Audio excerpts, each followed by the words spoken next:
Halo, selamat pagi, selamat sore, selamat malam, teman-teman.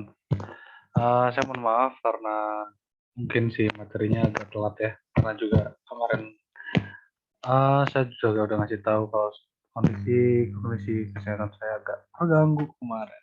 Gitu. Jadi apa namanya untuk materi perkuliahan di pertemuan keempat menggambar lanjutan ini sebetulnya sih materinya sama ya kayak kemarin sebetulnya, cuman nanti bakal perbedaannya hanya akan ada di tugasnya saja sebetulnya. Dan yang kemarin juga sebetulnya kan menggambar air, dan kemudian apa namanya tugasnya adalah studi value ya. Nah yang ini juga sebetulnya memang studi value sebenarnya secara praktek saja. Nanti studi value yang mungkin nanti kalian akan asistensi lewat tetap muka langsung gitu, bisa datang ke kampus gitu, untuk asistensi si studi value ini, yang kemudian nanti bakal apa namanya, dikembangkan lagi dan kemudian bakal dijadikan untuk karya cat air, dijadikan karya cat air gitu. Oke, kita langsung saja, ini bakal nge-recall lagi sebetulnya untuk memahami value air, kemudian eh, yang kemarin juga kan disampaikan kalau misal apa namanya untuk memahami value air ini ada bagian paling gelap dan yang paling terang. Gitu. Misalnya dari paling gelap adalah misalnya untuk kalau misalnya menggunakan pensil itu bisa menggunakan pensil 8B, terus kemudian bisa nantinya apa namanya dibiaskan, dan kemudian yang paling apa yang paling bias tuh bisa pakai HB gitu. Maksudnya ketebalannya ini gitu. Dan semakin gelap itu nilainya semakin dalam dibandingkan yang bias atau yang eh, apa namanya kabur ke warnanya yang kabur.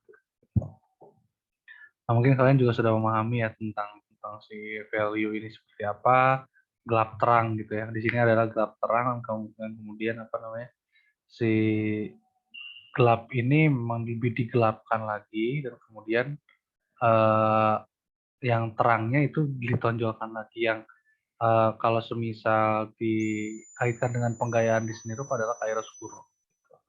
Di situ eh, didramatisir si gelap terangnya ini, posisi gelap terangnya ini, dimana ketika apa namanya sudut yang tidak eh, terkena cahaya itu bakal gelap banget, bakal gelap sekali, dan kemudian yang kena cahaya itu bakal terang sekali.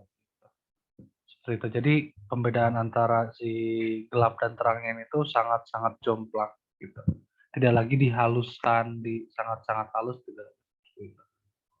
Begitu untuk value yang sangat keras ya, seperti kayak Roscuro itu. Ada kan waktu itu ada middle value, ada apa namanya dark value ya, dark value itu. Nah, yang paling gelap mana, yang tengah-tengah seperti apa, dan kemudian yang light value seperti apa. Gitu. Nah, itu adalah yang light value itu yang memang value-nya tidak terlalu gelap, tidak terlalu kuat, seperti itu. Atau gelap terangnya tidak terlalu ketara, seperti itu. Gradasinya halus. Kemudian ini values relatif, kalian dijelaskan. Sebetulnya ini saya jadi nggak akan lagi membahas tentang si materinya sebetulnya, karena kalian bisa, untuk yang mungkin ada salah satu orang dari teman-teman kalian yang memang baru masuk ya, yang dari student exchange, nah itu bisa dicek di pertemuan ketiga seperti apa materinya. Di situ mungkin bisa mengikuti lagi tugasnya seperti apa gitu. Dan untuk di tugas yang sekarang mungkin perbedaannya adalah si studi value-nya ini kalian coba apa namanya, langsung diaplikasikan dalam cat air. Dan mungkin nanti untuk lebih detailnya di link bakal saya sampaikan. Gitu. kemudian ini perbedaan air danau, air laut atau misalnya ya air danau atau air laut yang memang misalnya anginnya kencang, nah itu bakal anginnya kecil itu bakal tidak akan membuat efek terlalu besar terhadap si airnya, dan kecenderungannya adalah menimbulkan air yang tenang, dan itu pantulan-pantulan dari objek yang ada di sekitarnya bakal lebih jelas gitu dibandingkan ketika terhempas dengan angin yang kencang gitu. Untuk air yang tenang ini dikatakan sebagai refleksi seperti cermin dari objek yang ada di permukaan danau tersebut atau laut tersebut gitu. Di permukaan dari airnya itu sih. Kemudian air bergelombang, objek dipantulkan masih dapat dikenali tapi terdistorsi gitu. Apa namanya?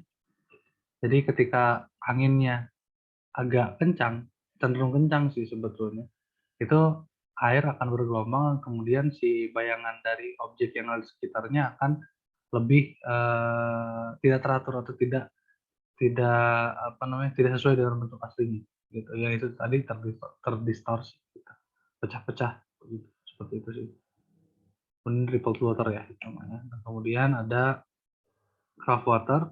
Di sini tuh memang air kasar yang ya angin laut itu pasti pasti kencang. Kemudian di situ uh, gelombang air yang tidak beraturan yang membuat si apa namanya si tekstur airnya dan tekstur air yang diterima mata kita itu lebih keras daripada air-air yang mungkin tertimpa angin yang pelan, yang kecil gitu, seperti itu. Dan kalau misal ada objek di atasnya itu akan sangat-sangat sulit dikenali lagi, gitu. Karena itu airnya udah kasar, kemudian si pantulan dari si objeknya itu sendiri udah kabur-kaburan gitu, udah jauh, udah pecah-pecah gitu karena si gelombangnya sangat kuat gitu. Love water, kemudian seashore surf. Di sini objek yang dipantulkan tidak dapat dikenali dari area lukisan yang luas terbuat dari buih. Ini untuk lebih kepada pantulan dari air, sebetulnya pantulan bukan pantulan. Ketika air menerpa si karang atau menerpa batu yang ada di sekitarnya atau menerpa objek yang ada di sekitarnya, itu mereka akan menjadi bakal berubah menjadi buih karena ada pantulan-pantulan partikel-partikel si air ini pecah gitu. Yang pecah yang mana si air-air ini menjadi molekul-molekul yang kecil gitu, yang berkumpul banyak tapi itu terpisah satu sama lain gitu. Karena kan air itu udah menjadi satu kesatuan ya, kalau misalnya di air itu udah di air laut, di permukaan lautnya udah menjadi satu kesatuan gitu. Kemudian laut terbuka, ada ombak besar dan tidak ada daratan yang terlihat. Nah, untuk laut terbuka ini mungkin ya open ocean ini sekali tiga uang dengan apa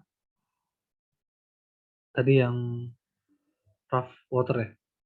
Yang rough water sekali tiga uang karena di sini juga anginnya besar gitu. Dan tapi perbedaannya adalah si anginnya ini karena sangat-sangat besar itu jadi menghasilkan ombak gitu.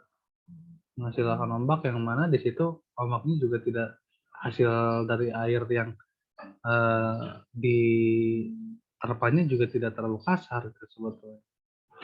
Dan itu masih lebih gampang kita untuk menggambarkannya dibanding air yang tenang gitu sebetulnya, karena dia ada shape-nya gitu, ada bentuknya, ada jadi sebuah bentuk lain gitu, seperti itu. Kemudian ini untuk wet on wet ini tuh jadi lebih kepada air yang air kertasnya basah dan kemudian kuasnya juga basah. Kuasnya dicelupkan dulu ke air gitu. Nah itu jadi nantinya hasilnya bakal lebih nge-spread gitu. Apa namanya bakal lebih ngeblur gitu sebetulnya, bakal lebih halus, akan lebih bergradasi gitu. Seperti gambar di sini ini wet on wet ya sebetulnya. Ini wet on wet, gambar-gambar di sini nih pewarna-pewarna seperti ini wet on wet. Kemudian untuk garis-garis tepi yang memang tegas seperti ini memang si kertasnya kering sebetulnya. Hanya untuk lebih tegasnya lagi bisa misalnya kalian, berikan dulu air dengan bentuk seperti, ini lekukan batu ini gitu dan kemudian kalian bisa diteteskan aja di situ dan kemudian nanti si tintanya nggak akan keluar dari si airnya tersebut, dari batas airnya itu. Jadi kemungkinan untuk si batas ini menjadi tegas itu sangat-sangat besar gitu, dan pasti akan seperti itu, gitu. Ini, dan untuk, dry on dry juga bisa, nah ini wet on dry sih sebetulnya. Eee, kuas basah ke kertas yang kering, gitu. Case study itu lebih ke, apa namanya, kalian nganalisis dulu datangnya cahaya dari mana. Nah, kemudian di situ nanti, ada bagian terang, bagian gelap. Nah, kalian tinggal tentukan tuh, misalnya eee, si value-nya mau seperti apa, mau diambil di middle value, di light value, atau di dark value gitu. Nah, kalau dark value kalian bisa lebih kepada si pewarnaannya sangat-sangat jomplang dan bisa mungkin jadi penggunaan warna komplementer di situ sangat-sangat mungkin gitu. Karena kalian si pewarnaannya sangat-sangat keras ya, maksudnya antara gelap dan terangnya itu sangat keras. Ya itu kayak yang tadi saya sebutkan, kayak kayak Roswell itu. Gitu, dan kemudian kalau misalnya, middle value kalian bakal cenderung, apa, memberikan gradasi yang lebih halus dibandingkan dark value, gitu. Dan untuk yang di light value itu kalian pewarnanya bakal sedikit dan, gradasinya itu menjadi penting gitu, seperti itu. Kalian bisa bisa recall lagi, bisa ngecek lagi ke belakang tentang value tadi ini seperti apa gitu, dan kalian bisa aplikasikan. Karena di gambar dasar juga sebetulnya udah diajarkan ya tentang value tadi. Untuk contohnya yang kalian mungkin udah membuat seperti ini, dan nanti kalian tolong, apa namanya, kita bikin prototype dari apa, menggunakan cat air dengan value yang sudah ada, dan kemudian nanti kalian bawa dua-duanya ke kampus untuk diasistasi sama saya. Nah, untuk dikomentarin sih sebetulnya, gitu. Mungkin untuk pertemuan kali ini seperti itu, untuk yang kalau ada yang ditanyakan silahkan tanyakan nanti, dan, saya sangat-sangat terbuka untuk, kalian bertanya apapun, mangga, eee, selama saya bisa membantu, pasti saya akan bantu. Terima kasih banyak.